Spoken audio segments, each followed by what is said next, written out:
je redis la question qui a été posée, comment est-ce que nous pouvons être missionnaires sur le parvis? C'était ça. Hein. Alors, donc on a commencé à y réfléchir, mais il va falloir poursuivre la réflexion. Et ça sera l'un des objectifs de la rencontre de demain matin. Et puis ensuite, bien sûr, il y aura également d'autres rencontres. Pour moi, il y a plusieurs façons d'être missionnaire sur le parvis. La première, c'est l'équipe d'accueil. Donc j'ai parlé, l'équipe missionnaire d'accueil.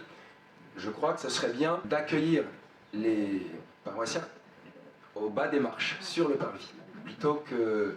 On l'a fait il y a 2-3 ans, on avait commencé avant le Covid à créer une équipe d'accueil, ça marchait pas mal, mais c'était au sommet des marches, c'était déjà dans l'église, et je pense que c'est pas suffisant. Il faut que l'équipe d'accueil, elle soit au bas des marches, qu'elle soit visible dans le quartier, qu'on voit qu'il se passe quelque chose. Tout à l'heure, Cyril, qui accueillait ici, m'a dit il y a une personne qui est venue parce qu'elle a vu qu'il y avait de la lumière en gros, hein, parce qu'il y avait une petite flèche qui lui disait de rentrer. Voilà. Donc en fait, les gens, ils sont quand même sensibles à ce qui se passe, ils voient qu'il y a quelque chose ou pas, et je pense que si on n'est pas en bas des marches, bah, ils peuvent avoir l'impression que c'est un grand bâtiment en briques, mais ça ne va absolument pas ce qui s'y passe, ils ne savent même pas si c'est une église, peut-être pour certains. Alors que moi je vois depuis quelques mois on fait ça avec les autres prêtres, on descend souvent maintenant, alors on fera peut-être pas en plein hiver, bon, on va le faire autant qu'on peut, mais quand on va sur la rue, bah, on voit aussi les gens qui passent, ils nous regardent, on fait ça d'ailleurs beaucoup pendant les obsèques, hein, quand on descend, bah, c'est toujours un moment particulier, mais les gens ils nous regardent, ils voient qu'il se passe quelque chose. Donc voilà, premièrement, je pense que l'équipe d'accueil, elle pourrait accueillir donc, en bas des marches, et également après la messe, revenir en bas des marches. Parce qu'il se passe beaucoup de choses après une messe. Il y a énormément de dialogues qui peuvent être entretenus après une messe. Et s'il n'y a que le prêtre qui parle, et ben les gens voilà, ils attendent. Alors que s'il y avait une équipe d'accueil qui était là pour faciliter les échanges, je pense que ce serait bien. Donc ça, c'est la première idée. La deuxième idée, ce serait que on puisse aussi avoir des événements sur le parvis. Alors là, parfois il faut demander l'autorisation à la mairie de Paris, mais il y a des choses qui peuvent être faites. Par exemple, on a fait l'an dernier le marché du Saint-Esprit avec Jean-Luc et Laure et quelques autres. Et finalement, bah, c'était bien parce que les gens voyaient ce qui se passait et ils pouvaient non seulement acheter, bien sûr, c'était le but premier, mais au-delà d'acheter des objets, ils pouvaient d'abord voir qu'on était actifs et puis aussi nous parler, tout simplement. D'ailleurs, dans ces marchés du Saint-Esprit qu'on espère reprendre, on aimerait bien avoir un petit stand vide de la paroisse, justement, avec rien à vendre, mais une présence. Voilà. Et ça, c'est la deuxième possibilité qui me semble intéressante au niveau du parvis. Et puis, enfin, on pourrait également envisager pour les événements comme la kermesse, par exemple, ou d'autres, avoir une sorte de petite sortie sur le parvis, par exemple pour du vin chaud. Voilà. Donc quelque chose qui soit accueillant, ou même la nuit blanche, ou, voilà. À chaque fois qu'il y a quelque chose un peu convivial sur le parvis, ça attire. Voilà, c'est les idées qui me viennent, on en avait un petit peu parlé entre nous, mais voilà, je pense que le parvis, il peut être mieux utilisé qu'il ne l'est aujourd'hui. Vous avez parlé du conseil pastoral. Bon, comment nous,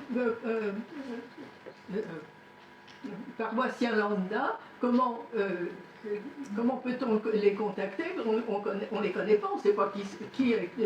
J'ai découvert aujourd'hui que Marie-Hélène en faisait partie, mais je ne le savais pas. Donc, et puis comment sont-ils choisis? Comment sont-ils...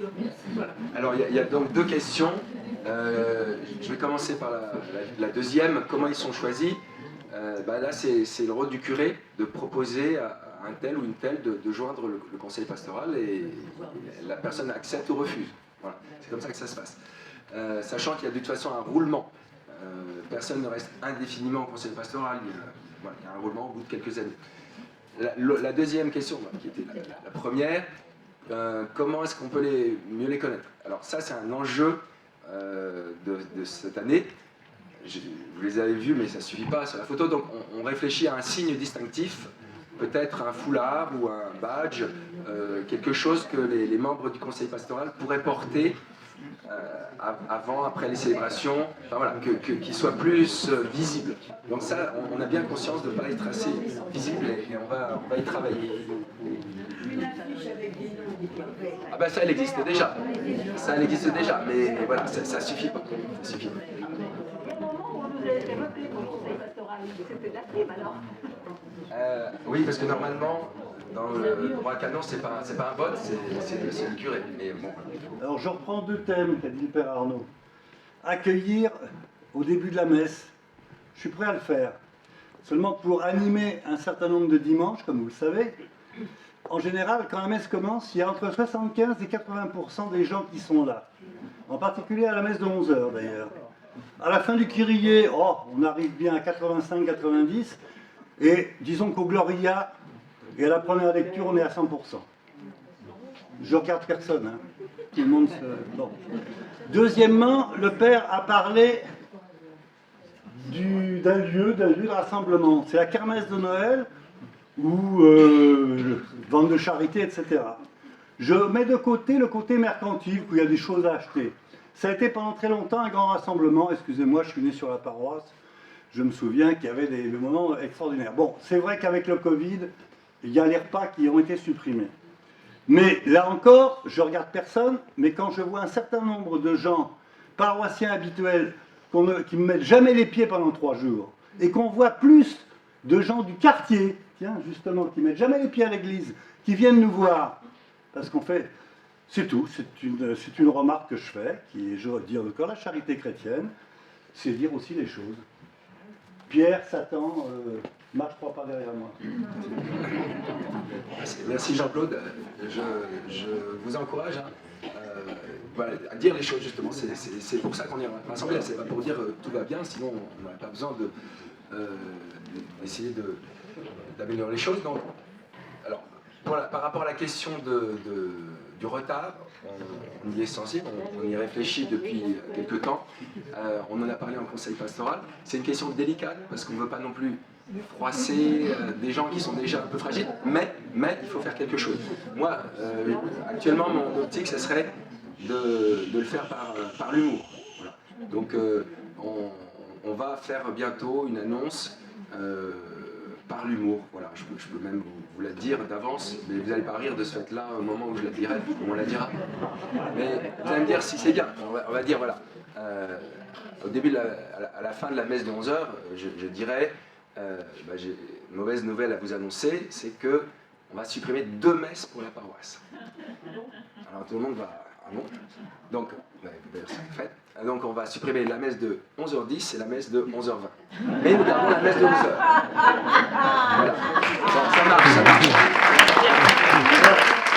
Donc on va essayer parce que là ça ne brusque personne, je pense. Mais je ne dis pas que ça sera suffisant. Ça va peut-être marcher pendant 2-3 semaines. Bon, enfin, il faut qu'on y réfléchisse. Moi, j'ai pas de recette miracle, mais on se dit, on commence par l'humour et après on verra. Alors, à propos du l'humour, j'en prendrais une phrase de M. Tilleul, qui était le père de Thomas, Il y en a un qui n'est jamais en retard à la messe, c'est le Christ. Kermesse, ben oui, j'abonde dans ton sens.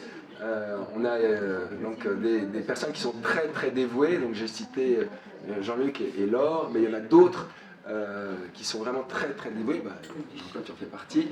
C'est beaucoup de travail de préparation et c'est vrai que parfois on est un peu déçus, bien qu'on fasse des annonces pendant plusieurs semaines, etc. Bon, donc je pense que, merci Jean-Claude, je pense qu'il faut sensibiliser les paroissiens et on voudrait vraiment que tous comprennent que c'est un moment central dans notre année pastorale. Justement, c'est un autre moment où on peut aller à la rencontre de l'autre. Parce que chacun va à sa messe, entre guillemets. Donc si on ne fait pas un forum, on ne fera pas forcément un forum tous les ans, on verra. Mais il faut d'autres occasions, et la kermesse est une occasion privilégiée. Je rappelle les 3 objectifs de la kermesse. C'est 1, apprendre à mieux se connaître entre nous.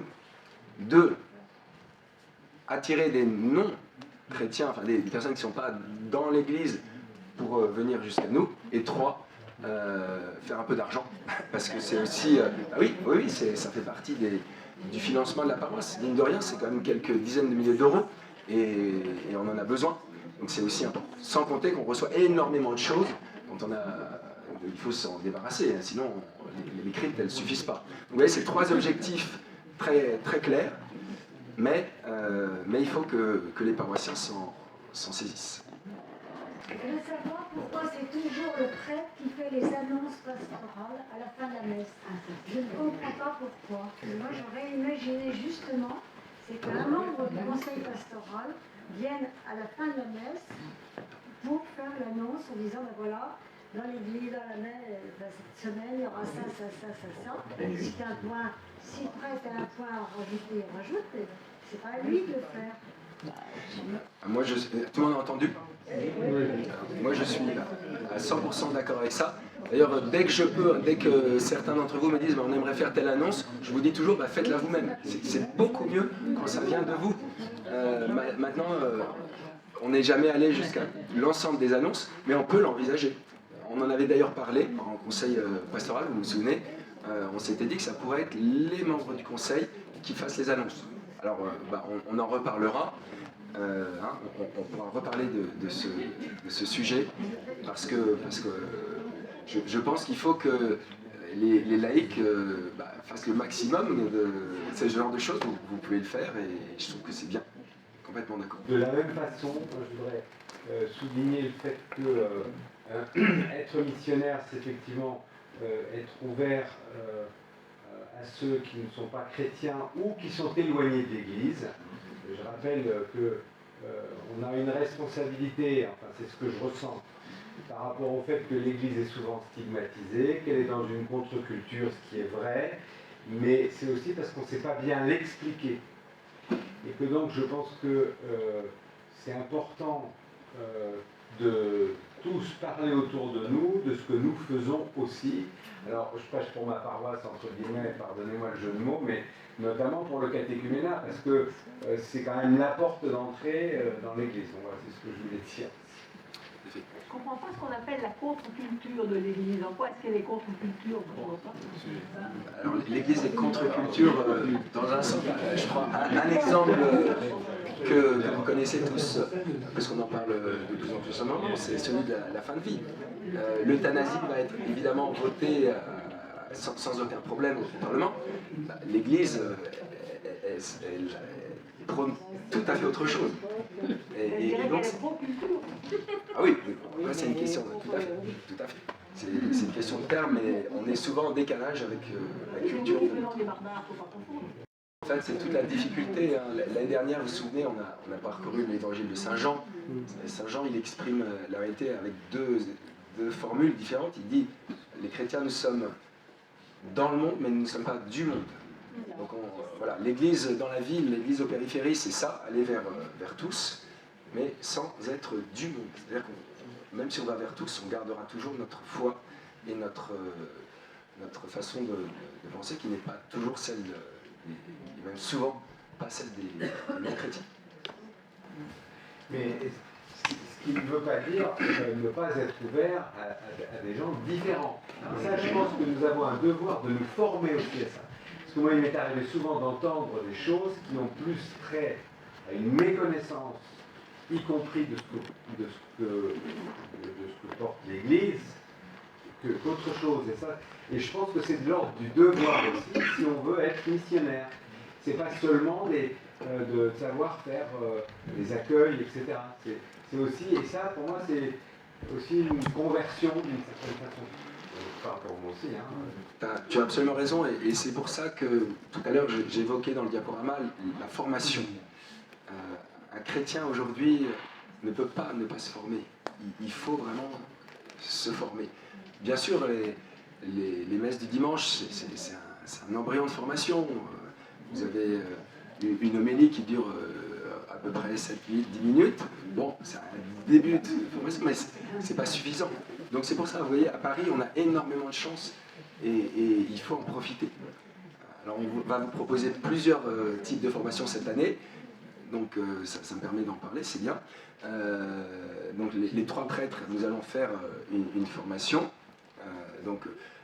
Le Père Christophe sur l'Église, différents sujets liés à l'Église, la synodalité, la mission, puis je ne sais plus ce que tu as prévu, mais donc ça sera vraiment l'Église.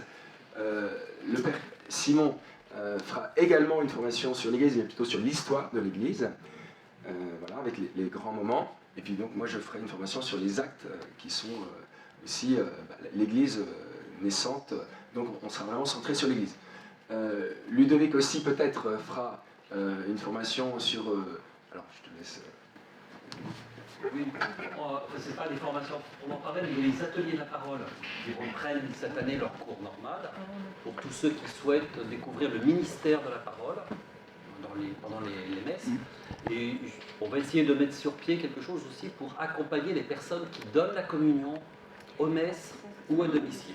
Et puis peut-être que si le temps si je me reste un petit peu de temps, ce sera peut-être plus pour la liturgie, mais ce seront des petits points très ponctuels, comme tous les points le sont, pour certains aspects de la liturgie, des gestes de la liturgie, des rites de la liturgie, pour essayer de mieux les comprendre et de mieux les vivre. Et ça viendra. Et ça fait déjà 4 propositions, enfin 4 types de propositions. Et puis, donc au-delà de la paroisse, je vous l'ai dit tout à l'heure, il y a notamment les Bernardins, il y a le Centre Sèvres, il y a l'Institut catholique, le CIF, enfin il y a vraiment pléthore de propositions. Et il y a aussi le pôle mission. Alors le pôle mission, ça a été lancé il y a quelques années par Monseigneur Petit, et franchement il y a des très belles propositions. Je vous invite fortement à aller sur leur site, vous allez pour ceux qui ont internet, vous allez sur le site Pôle Mission, vous verrez il y a plein de formations intéressantes, et qui ne sont pas forcément sur toute l'année, qui peuvent être sur une soirée, 2 soirées, 3 soirées, c'est pas forcément... vous engagez pas pour de longs mois. Moi, mon rêve, ça serait que chacun d'entre vous, chaque paroissien, se forme. Alors, on peut aussi se former à la maison. Dans la feuille de semaine, vous allez voir, on vous propose un MOOC, une formation en ligne. Ça peut être très, très utile aussi pour ceux qui n'ont pas beaucoup de temps, qui ne peuvent pas se déplacer beaucoup. Encore une fois, il faut Internet. Mais bon, vous voyez, il y a quand même une variété d'offres. Et je pense que tout le monde peut trouver quelque chose pour pouvoir justement répondre de sa foi, répondre de son espérance. Pour parler de la liturgie notamment, je pense qu'il serait souhaitable aussi que l'on parle de l'Eucharistie. Parce que les personnes qui viennent communier, pour eux, ça ne soit pas simplement un symbole ou un signe de... je ne sais pas quoi d'ailleurs, et que c'est vraiment le corps du Christ qu'ils reçoivent. Parce que ça, je ne suis pas persuadée. Voilà. Alors, donc d'une part, Ludovic, comme il l'a dit, donnera sûrement une formation justement sur l'Eucharistie, en tout cas d'abord pour ceux qui vont porter la communion, mais ça pourra être élargi évidemment à tous ceux qui sont intéressés par cette question. Mais je rappelle aussi qu'il y a 2 ans, si j'ai bonne mémoire, 3 ans maximum, on avait fait tout un petit cursus pour expliquer l'Eucharistie. Je ne sais pas si vous vous souvenez. À chaque messe, on expliquait une partie de la messe. Alors peut-être qu'il faut le reprendre. C'est vrai que j'entends.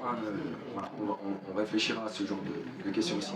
À propos du début de la messe, quand vous arrivez, au nom du Père et du Fils, je souhaiterais qu'il y ait un accueil avant, que le prêtre s'adresse aux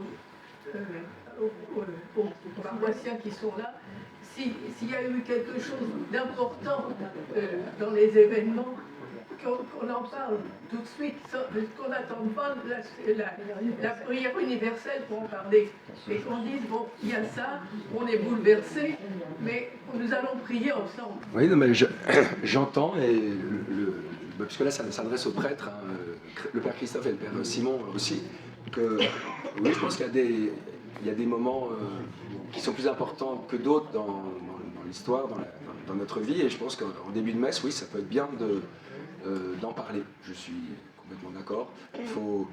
Pour moi, quand même, le signe de croix est la façon d'accueillir tout le monde, et après avoir fait le signe de croix, évoquer des sujets qui peuvent nous paraître importants.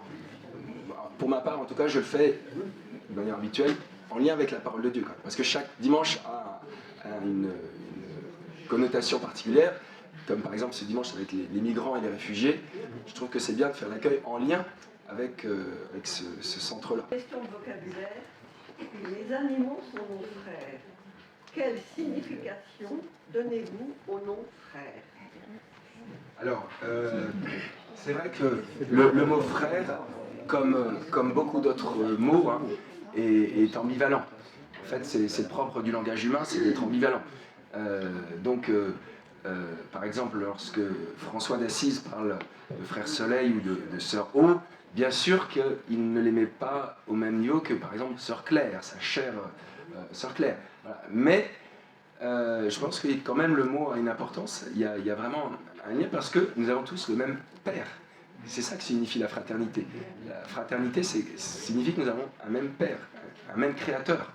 Donc c'est sûr que c'est plus facile pour moi de parler à sœur Thérèse ou à sœur Marie-France que à sœur O. C'est vrai que je ne le fais pas, moi, je ne suis pas François d'Assise, je ne le fais pas spontanément, mais je comprends que ça a du sens.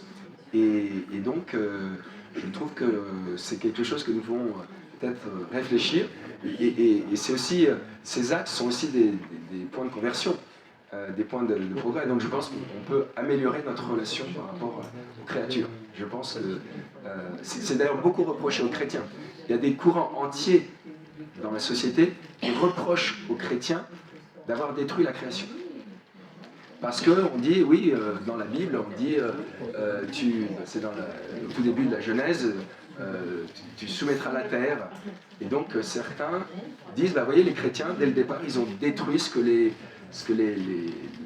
panthéistes avant avaient construit, une relation avec la nature. Avant, il y avait les stoïques, par exemple, les stoïciens qui considèrent que Dieu est la nature est Dieu. Donc nous, en tant que chrétiens, on nous accuse un peu d'avoir cassé ça pour exploiter la nature. Donc le fait de revenir à l'idée que les créatures sont des frères et sœurs, ça peut aussi nous aider à avoir une nouvelle relation avec les créatures. Sachant que, encore une fois, comme le dit saint Paul, elles attendent toutes la venue du règne de Dieu. Mais bon, chacun le vit à sa façon ensuite. Hein, je ne dis pas qu'il faut que nous parlions tous à Sœur Eau et à Frère Soleil. Mais voilà, en tout cas, c'est ce qu'il y a derrière qu'il faut comprendre. Au nom du Père, et du Fils, et du Saint-Esprit. Amen. Seigneur Jésus, nous te contemplons sur la croix, avec Marie, ta mère, et Jean. Et lorsque tu as été sur la croix, tu as dit à Jean, voici ta mère, et à Marie, voici fils. Nous sommes donc tous, si nous le voulons bien, fils et filles de Marie d'une façon ou d'une autre, et aussi bien sûr fils et filles de Dieu. Nous sommes donc frères et sœurs. Te demandons de nous aider à vivre cette fraternité de la manière la plus évangélique possible, pour que par notre façon de vivre, on puisse vraiment reconnaître que tu es présent parmi nous. Que d'autres puissent accueillir la bonne nouvelle que tu es venu apporter. Et avec toi, nous le demandons au Père. Notre Père, qui es aux cieux, que ton nom soit sanctifié, que ton règne vienne, que ta volonté soit faite sur la terre comme au ciel. Donne-nous aujourd'hui notre pain de ce jour. Pardonne-nous nos offenses, comme nous pardonnons aussi à ceux qui nous ont offensés. Et ne nous laisse pas entrer en tentation, mais délivre-nous du mal. Vierge Marie, nous te confions tous les autres paroissiens qui n'ont pas pu ou pas voulu être là aujourd'hui. Je vous salue Marie, pleine de grâce. Le Seigneur est avec vous. Vous êtes bénie entre toutes les femmes. Et Jésus, le fruit de vos entrailles, est béni. Sainte Marie, Mère de Dieu, priez pour nous, pauvres pécheurs, maintenant et à l'heure de notre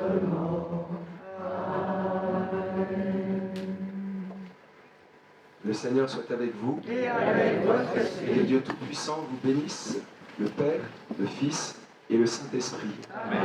Allez dans la paix du Christ. Bonne nuit et à demain matin.